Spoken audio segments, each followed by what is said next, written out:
This episode is brought to you by Nupafeed.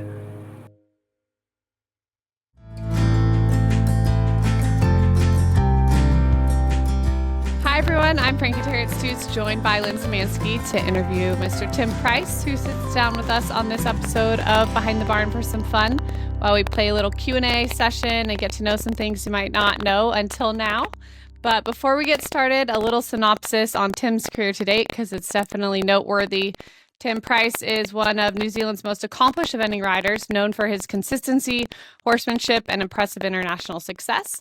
Alongside his wife, fellow elite rider Janelle Price, Tim has been a cornerstone of New Zealand's eventing team for over a decade. He has claimed major five-star victories, including the prestigious Burleigh, Poe, Lemuelin, and Maryland, still trying to get that Kentucky, and of course been ranked world number one. Tim's represented New Zealand at multiple World Equestrian Games and Olympic Games, earning team medals and solidifying his reputation as one of the sport's most reliable and talented competitors. He's become a fan favorite and a key figure in global eventing scene, and in my professional opinion, he also boasts one of the most calm, cool, and collected demeanors in the sport of eventing. But before we get started, a huge thanks to our friends at Nupafeed for making this episode possible. Nupafeed provides superior equine supplements for horses of all breeds and disciplines, especially good at helping the nervous or spooky horse, or to build energy and stamina in equine athletes that require extra strength and endurance at the most demanding levels of competition. So with that said, Tim, welcome to the show. Thanks for joining us, especially because we know you have so much going on in your yard with your family and beyond. So thanks for coming on. Pleasure. Good to be here. Well, since as eventers we take no excuses, my poor co-host Lynn is actually joining us on this episode before she has surgery on her busted wing tomorrow. So with no excuses that count in this group, I'm going to make her kick things off and ask Tim the first question. All right, so Tim, I've been blessed with asking you a little lighthearted, fun question here. If you could swap lives with any athlete in our sport or any other sport for one day, who would it be and why? Does it have to be in the sporting arena or just the lifestyle they get to live? You can go rogue with it.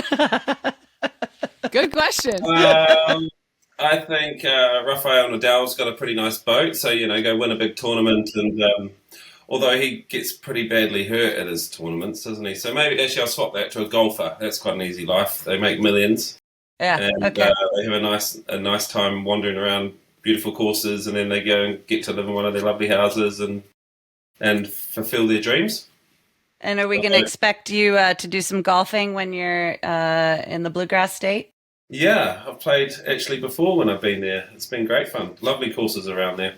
Who do you play with and how good are you? Because we know in America a lot of these guys, they golf and like you can tell if they've come back and they're like, oh man, just wasn't my day today. But they all seem to say that. I'm like, It's quite fun actually. I remember I played with Buck Davidson when I was there last time, and I remember it was very friendly. Like your ball's a little bit in the rough or something, and you're allowed to have a couple of goes at it or just adjust it a little bit. So you get to cheat.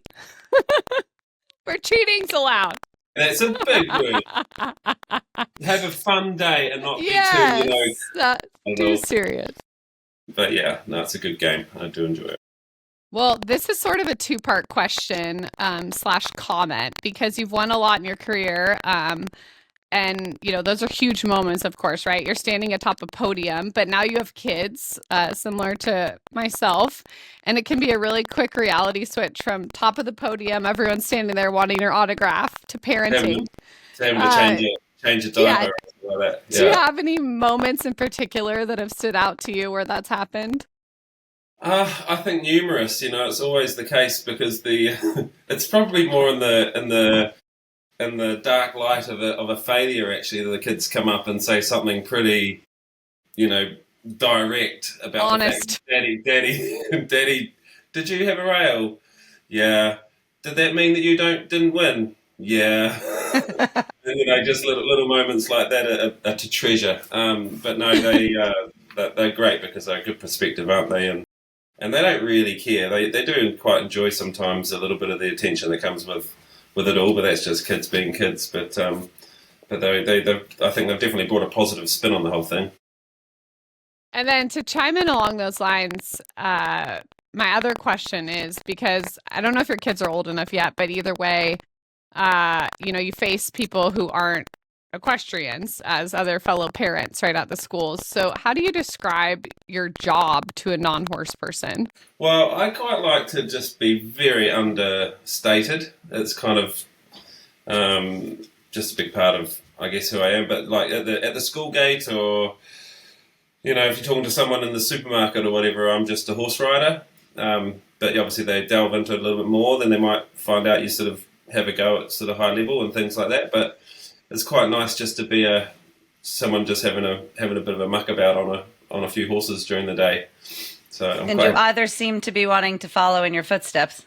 Or are they smarter than you guys? Oh no, they don't actually learn. It's weird. I actually asked them the other night, both separately, because they often will want to do the same things as each other, but they don't seem to. They're very sporty. Like, they're very athletic. I think I'm maybe a bit biased, but they're very good with hand-eye coordination and agile little kids, and love lots of different sports. But they're not asking to come. I got them a pony, and they don't hardly touch Bunny. She just in the field, and it's because it's like a dog for most children. Like, oh yeah, yeah, that's true. And but yeah, so no, I don't know. But I was thinking, Otis is now 7, going on 8, and that was about the age that I started to get a little bit, besotted with the whole thing.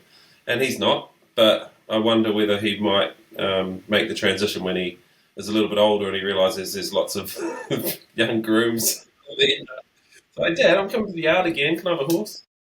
But no, at this stage, don't really know. But Abel, she's quite a determined little creature. She's 5, and she, I think if she gets a bit of a taste for it, things might change. But at this stage, we're not pushing them to do it, and they're quite happy doing lots of different things. So, Tim, on another note, as you head back to Kentucky this year, what has changed over the years in your preparation to coming to this event, and what motivates you to keep coming back? It's a great event. It's one of the best. I love it. Haven't been for about, 3 or 4 years now. But I used to come in regulation, and it's just the way the cookies crumbled the last few years. So I'm very excited to be coming back.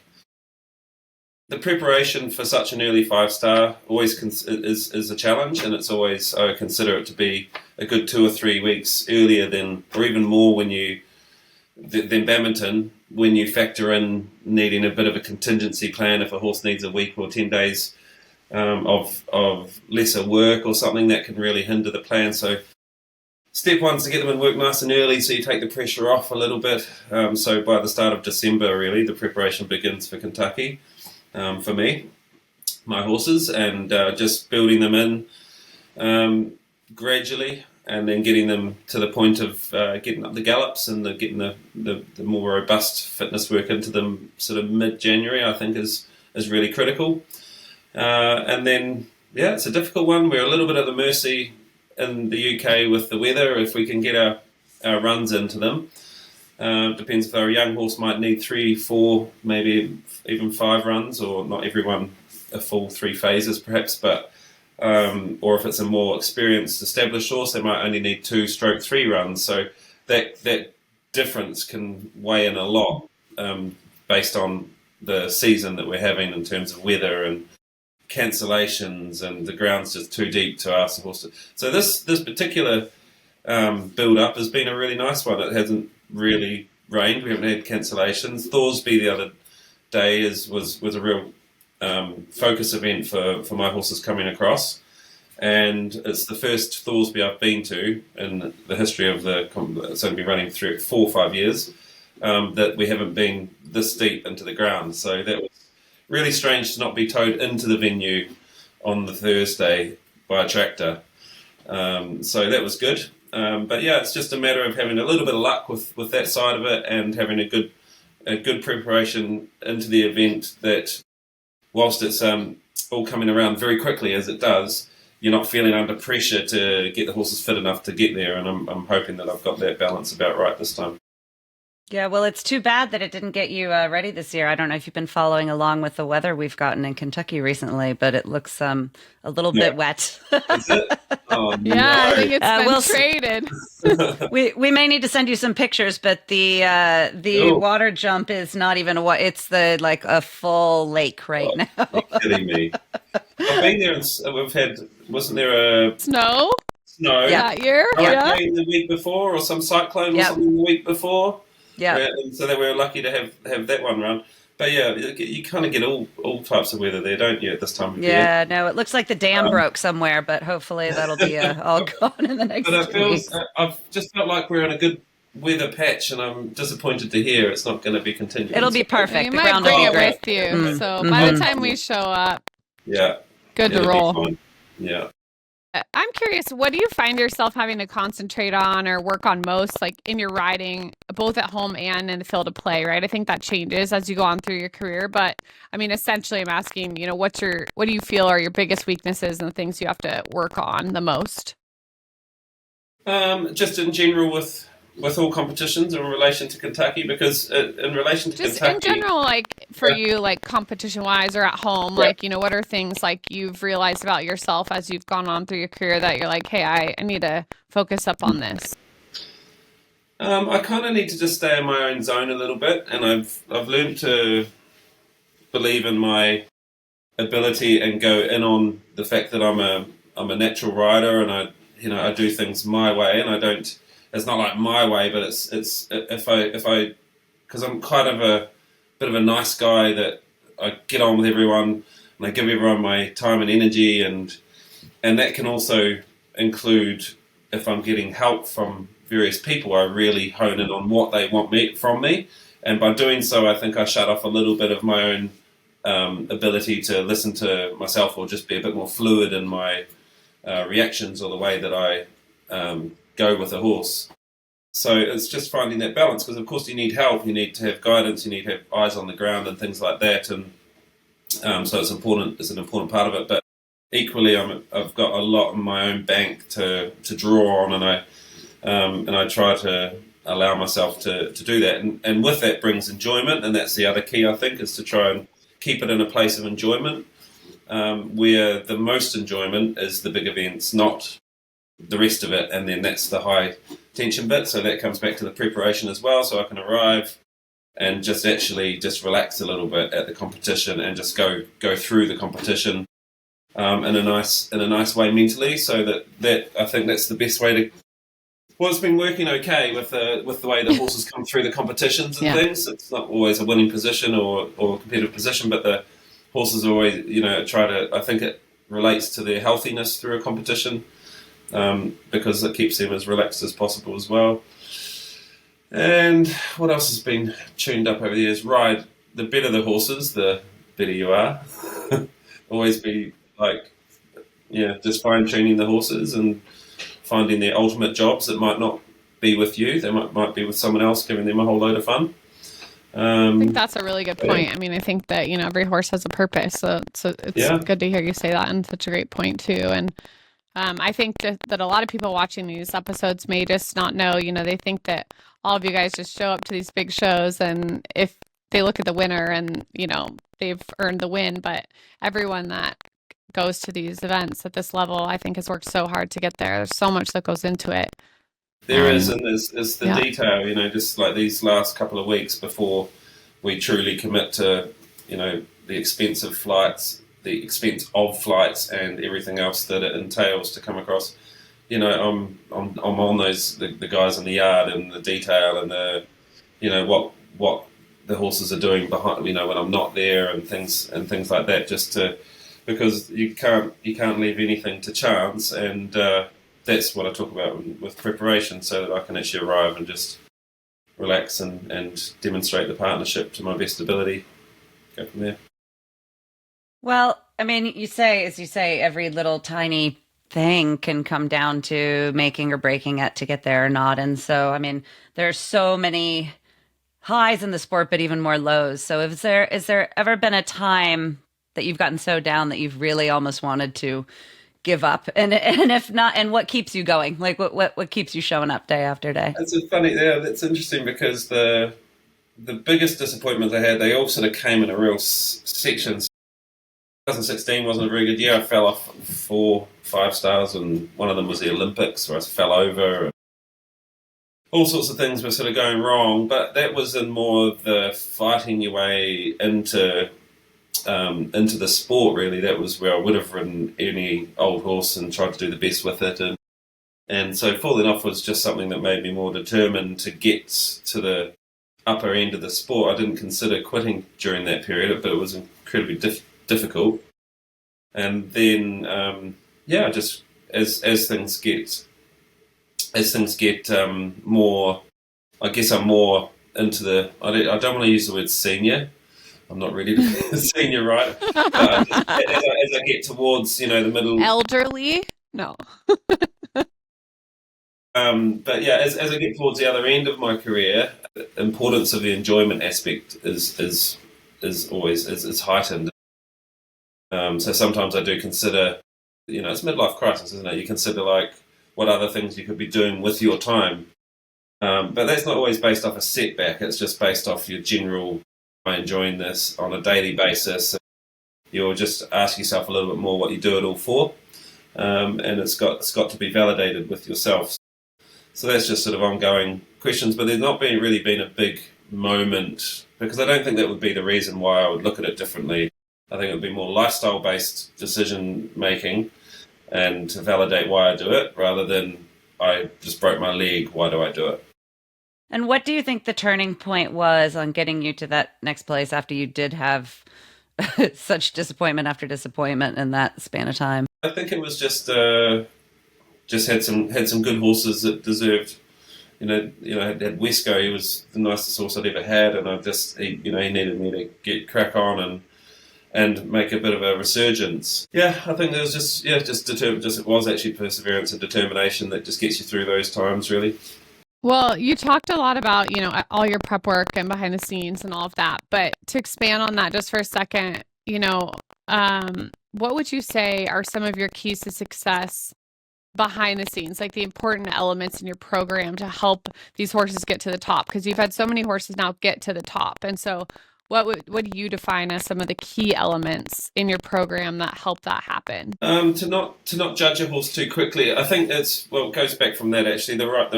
I love a horse because it comes down to the horses. Like I've been able to bring quite a few different types of horses to top level, and to bring the best out in them. And then so that's step one. But I think the one thing they all do have in common is athleticism and a desire to learn on a daily basis.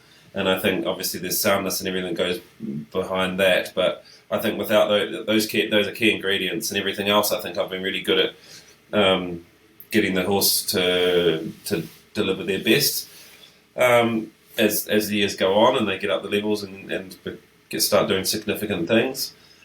And then it's just the preparation for those big events. It's just really, it was hammered into us from the old Andrew Nicholson way of doing things, and those guys, they got them so fit. They were coming off the back of long format and those kind of systems and things.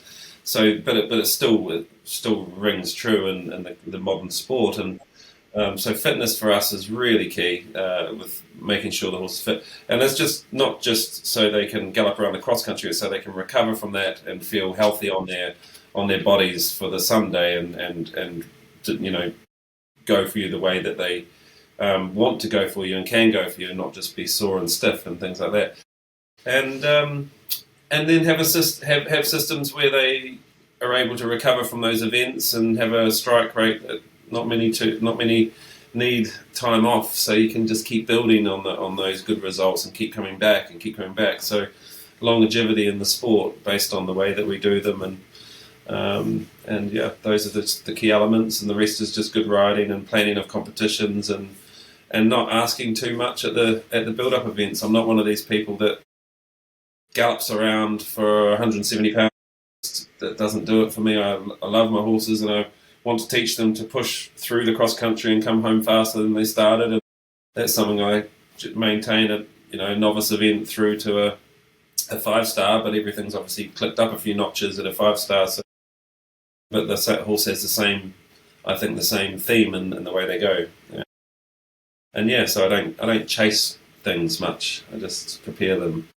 In that mental game and changing across the pond and coming over here and being so meticulous and strategizing your day-to-day training that Kentucky's just another day. What is a little bit different for you when you come over here and you don't have the lorry park and you're not working out of the lorry and it's a little bit different set of circumstances? What do you enjoy? What do you struggle with coming over here to Kentucky versus going to badminton instead? Yeah, I really enjoy it. You just go into a little bit of a different bubble, don't you? Like, well, for a start, the international horses are all together, so hopefully you've got some good sorts in there. You know, both riders and grooms and support crew that you can forge a bit of a team feel, because you're kind of stuck together, and sometimes it's with people you don't know that well, but after the week you know each other quite well, so that's quite a fun aspect. Everyone at Kentucky is so welcoming. We're always made to feel very welcome. There's food brought daily. The grooms are well looked after by you guys, and there's you know, that's above and beyond what we're used to be honest, over this side. So yeah, it's just different. You just go about your business and just set your tasks for each day, riding, and the bits and pieces you have to do around that, and just find a way to enjoy it, because it is supposed to be fun. So that's how it is for me. I look forward to it, embrace it, and yeah, it's such a beautiful park to be in, and it's nice to be there riding with lovely horses and having a chance to gallop around and jump some jumps. Cross country morning, are you usually found down in the rider tent trying to gain some information, or are you trying to stay back in the tack room a little bit? What's your strategy on the Saturday morning? Depends. Big I think breakfast, golf. Show up for your ride time. Trying to get over the hangover. No, it's different when you've got three. I don't mind watching quite a few. Some people want to watch one, they pick one out or two or three that they want to see, and then they go away and do their preparation themselves in their heads or whatever. But I quite like watching a few, and you know, I'm usually watching the horses rather than the riders, and seeing how the horses are reacting to certain things on the course, and gaining hopefully a little bit of useful information from that.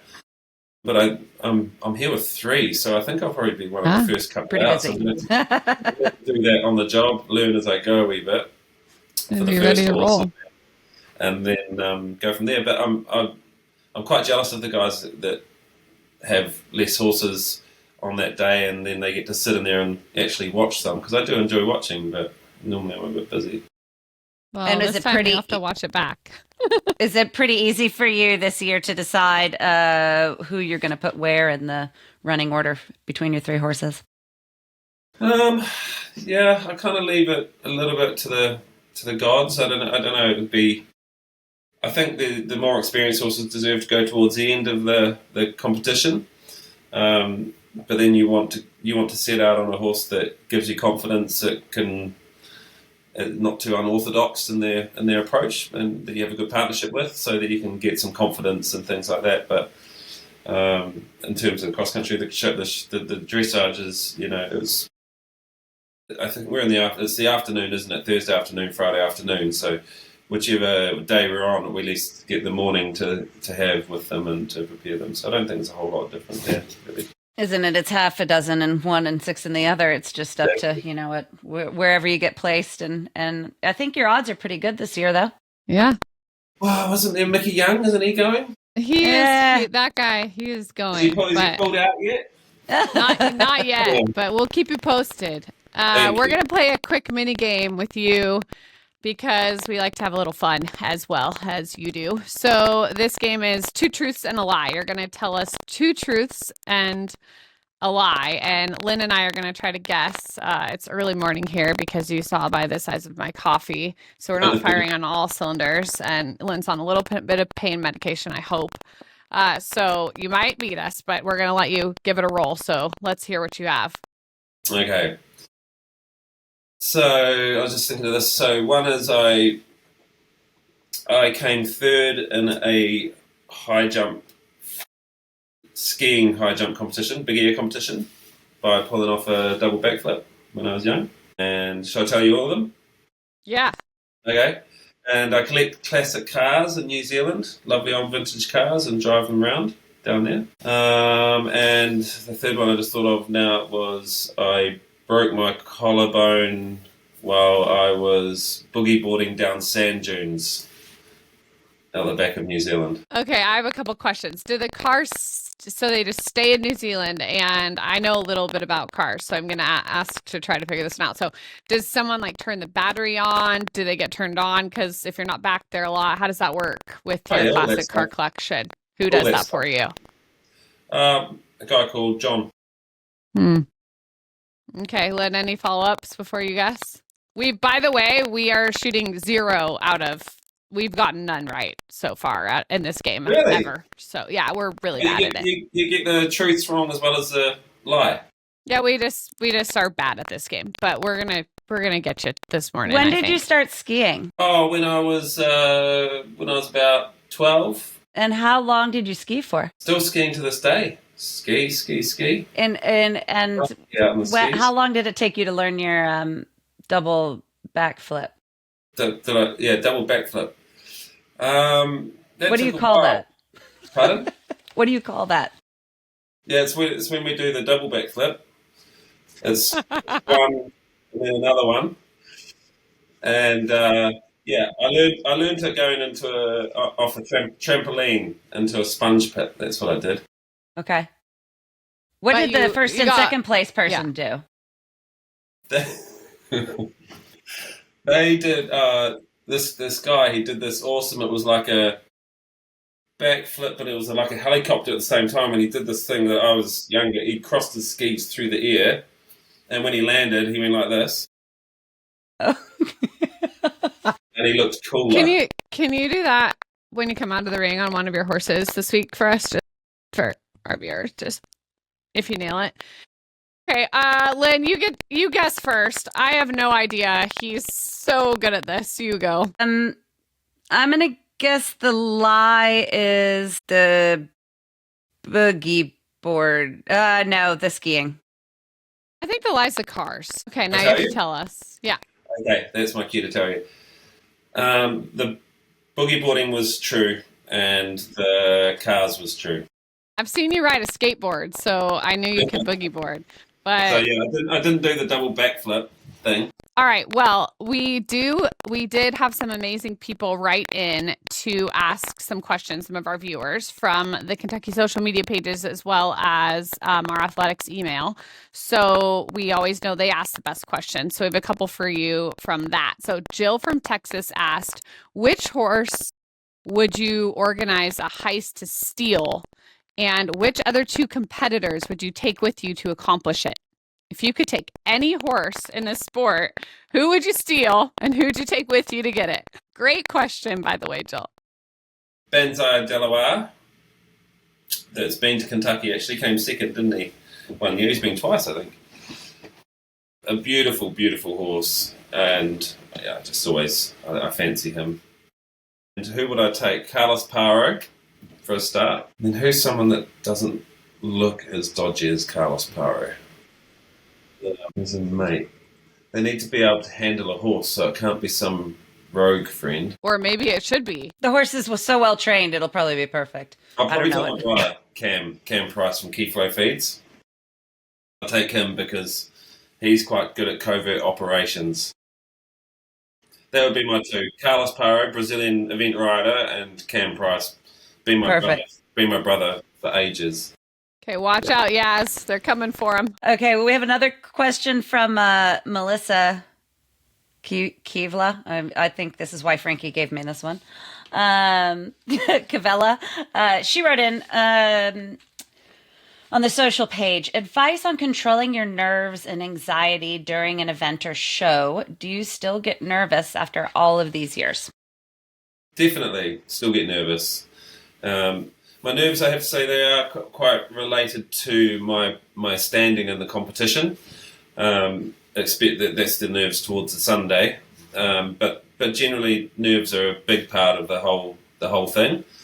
But I've gotten very good at managing them and compartmentalizing them, put them in a place, and then just quietly keeping them in that place. And I don't do it through distraction or anything like that.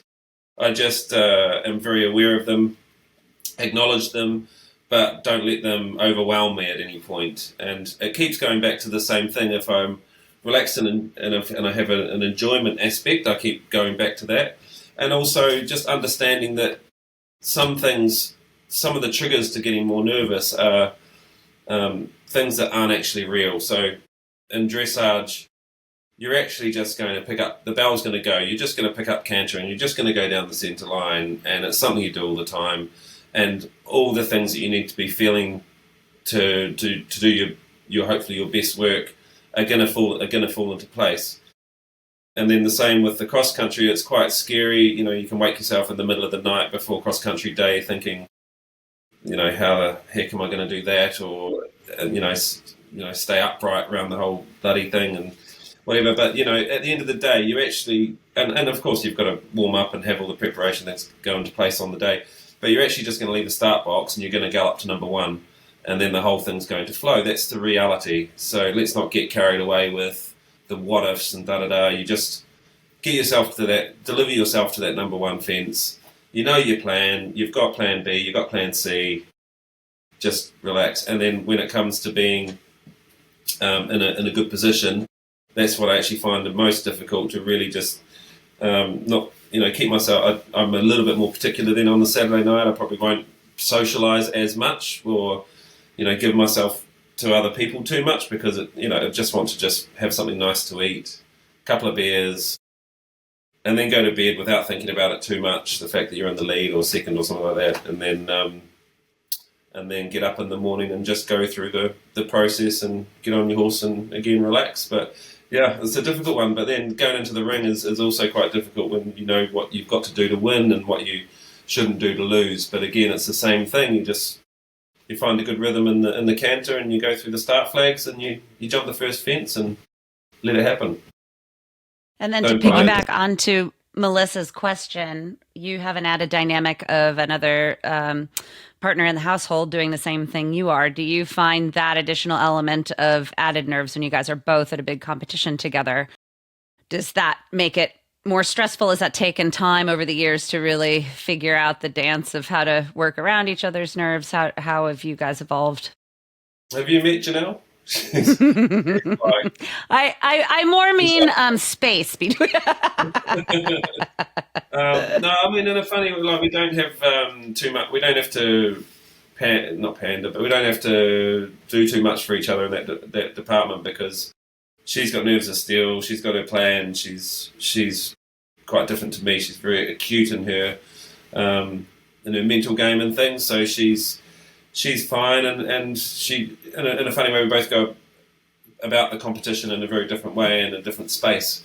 Yeah, everyone's different. That's the thing. That's part of the beauty of the sport. The sooner you realise your approach is your own individual approach, and you've got to become the best Tim that you can, or Lynn that you can, or Frankie. That's what's I think important to be able to do, rather than requiring too much from others and things like that. So. Well, Ashley Adams wrote in on the Kentucky 3-Day Social as well, and she asked if you could tell your younger self one big tip for your future, what would it be? Don't try doing backflips at big air competitions, because you'll probably break your back. No, I didn't do that. What would it be? I would have believed that one, maybe, actually. Me too. That would have been a really good one. A big tip would... I don't know. I think it was. I think it's all been pretty good. You have to work hard, and there has to be a period of. It's like stages to your career, and I think the first bit you have to be a bit of a cowboy, and you have to ride any horse and learn how to get to the bottom of some difficult horses and things. I think there's quite a few riders these days that aren't doing that, and I think they're paying the price for not being able to break through to the top level. And I think that was really important. I probably did it a little bit too long. That would maybe be something I'll tell myself to get on with what I'm actually doing this sport for a bit sooner than when I actually did, which was probably only 8 years ago or so. I thought, cut the crap and get on with training and riding and trying to be good. But that takes quite a bit of self-belief, which comes at different speeds for all of us. So. I don't know. I just would have told him to crack on a bit sooner. Well, before we let you head out, you get 3 chances to practice this. Well, actually, 6 chances, I guess, because of dressage and show jumping. But there's a lot of people that never get that feeling of going into that Kentucky stadium and down that ramp. Can you just talk through with our viewers, like just what that feels like, what you're going through in your head. Yeah, I mean, it feels like the home of American eventing, doesn't it? To me, it's an amazing place with so many different surfaces. The horses always feel, you don't know. It's not about doing your absolute PB when you get in there. It's about the horses feel like they are so nicely ready to go down that ramp and into that stadium, because it's an amazing amphitheater and it's just the right amount. It's not too intense and on top of you, but it's a lovely stadium to be in front of, and it's always an exciting thing to do. So I'm super excited to be back and to be bringing 3 horses, hopefully all in really good form, to go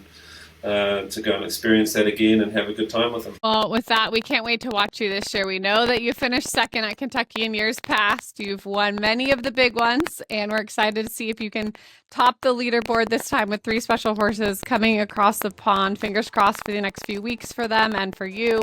And for our viewers, please don't forget to send in your questions for our riders, just like Tim, on the upcoming episodes of Behind the Barn. You can do that via email at info@athletics.com.